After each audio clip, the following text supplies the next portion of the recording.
Évidemment, l'an 0 n'a jamais existé. Une année qui n'existe pas en histoire, ce n'est pas possible. Un comptage commence toujours par le 1. Et le premier siècle ne se termine pas en l'an 99, mais bien le 31 décembre de l'an 100. L'année finissant par 0 fait partie du siècle qui se termine.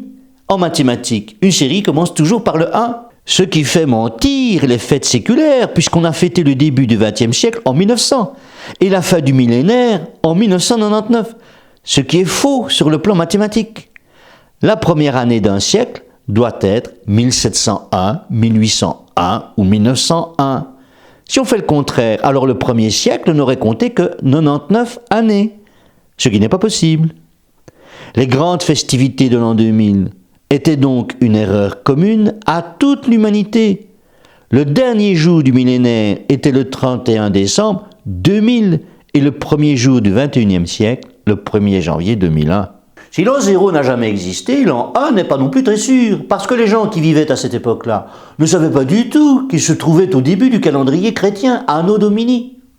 Ils comptaient les années d'après le calendrier romain alors en vigueur, et ils étaient en l'an 754 de ce calendrier. C'est à un moine scythe, on dirait aujourd'hui ukrainien, appelé Denis le Petit, que nous devons l'invention du calendrier chrétien.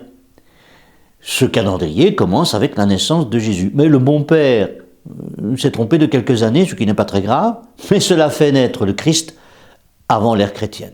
On est donc passé du 31 décembre de l'an -1 au 1er janvier de l'an 1, mathématiquement, même si les contemporains de ce passage fameux n'en ont pas du tout été conscients. N'oublie pas de t'abonner.